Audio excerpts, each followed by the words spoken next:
Sunana Aliyu, wanda aka fi sani da Aliyu Hizba, dan asalin karamar Macibiya. Me za ka ce game da salon da ita gwamnatin jihar Katsina ta bi domin zaɓar wakilai daga ƙananan hukumomi daban-daban a matsayin mutanen da za su zama 'yan takarkari a ƙarƙashin jam'iyyar APC a zaben na 2025 da ke tafe? Saboda in ka duba yadda aka gabatar da fitar da ɗan takara na jam'iyya APC, jam'iyyar ne mai albarka a jihar Katsina, za a ce kusan gaskiya abu ne wanda ba a taɓa yin shi ba.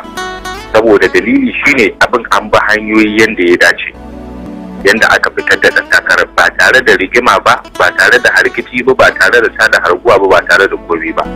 Mai girma gwamna ya ba kowa dama a ƙananan hukumomin su domin su zo su fitar da ɗan takara ta hanyar sasanci, wanda dama shi sasanci abu ne mai kyau, ko a musulunci ana son yin sasanci saboda shi ke kawo zaman lafiya. Ya kake ganin batutuwa na ra'ayoyin mutanen da ke ganin kamar abin da ya fi dacewa shine a bar ƙananan hukumomin su shiga zaɓe na wato fidda gwani gadan-gadan don zaɓar wakilai? Ai sun shiga. Ai duk wanda ke son takara ya da farko sai da ya rubuta takarda ya je kai ma uwar jam'iyya. Ita kuma uwar jam'iyya ta bi hanyoyin da ta bi wanda aka samu sasanci na cewa su waɗannan mutanen su zo su taru ta yadda mutum guda. Ai su aka ba dama, kuma suka zo suka taru suka duba wane ne wanda ya dace, wane ne wanda al'umma ke so, kuma wane ne wanda ya taimaki al'umma.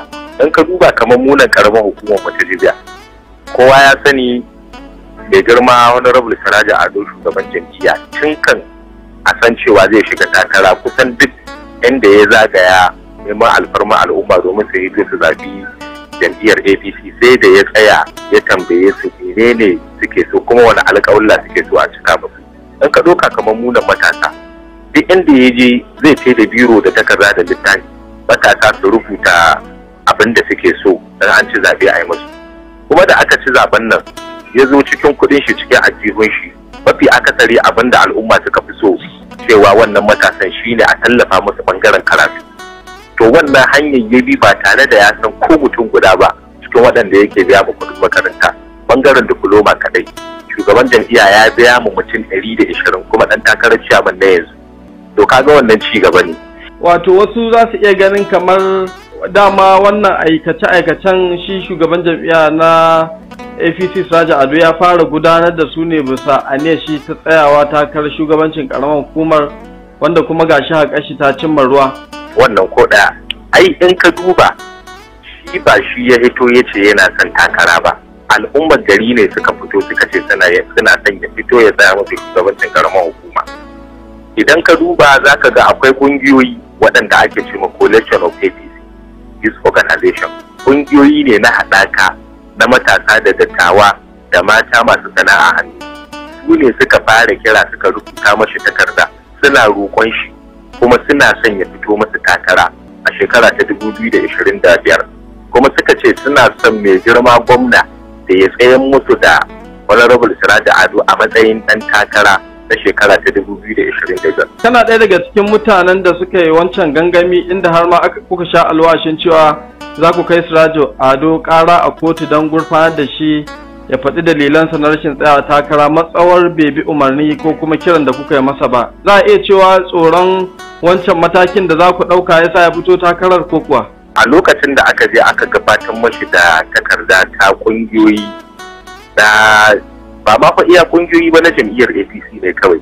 A'a, hada ƙungiyoyi na mata waɗanda ya danga taimaka masu sana'a dinki, masu saƙa, masu abubuwa, saboda wani lokaci yakan duba za ka ga ya kira wasu daga cikin mutanen shi ya ce a je a tallafa ma mata masu sana'ar dinki ko saƙa ko wani abu da wasu makudan jari haka zai taimaka masu, ko kuma wasu ma zai sai kekunan da kanshi cikin ajihun shi ya ce a je a kai ma wani gida kaza da kaza da kaza da kaza, saboda lokacin da muka je neman alfarmarta na ƙuri'a ta fito ta ba mu ƙuri'arta, kuma a je a taimaka mata domin ta samu ta dogara da kanta. To duk wannan alƙawalan da yake rubuta da yake taimakawa shi yasa ƙungiyoyin suka yi haɗaka suka zo suka kira shi suka ce in ma bai fito takara ba za su kai shi kara. Kafin bayyana aniyar shi ta tsayawa takarar shugabancin karamar hukuma, wani irin kwararan abubuwa ne za ka bayyana ya gudanar a matsayin shi na shugaban jam'iyyar APC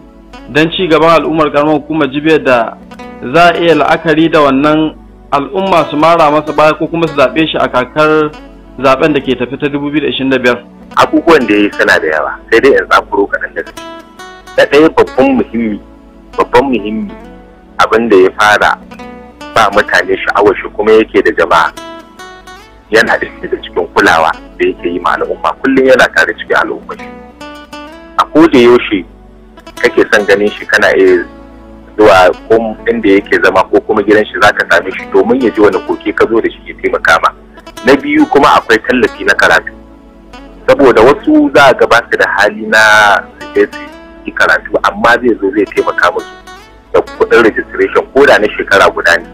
To kaga an taimaki mutum kuma a sama mai admission kyauta, a biya mashi kuɗin makaranta kyauta, komi kyauta, kawai sai dai ya fara karatu. Na biyu kuma akwai na uku ko na hudu? Na uku kuma akwai taimaka ma al'umma, akwai sama ma matasa ayyukan yi, saboda yanzu akalla ba a kasar ba ina ga wani rubul Siraji Ado ina ga ya sama ma mutum kusan 53 aiki, wasu a bangaren lahiya, wasu kuma a bangaren ɗan sanda, wasu a bangaren civil, wasu a bangaren malaman makaranta. Ni ne ina ɗaya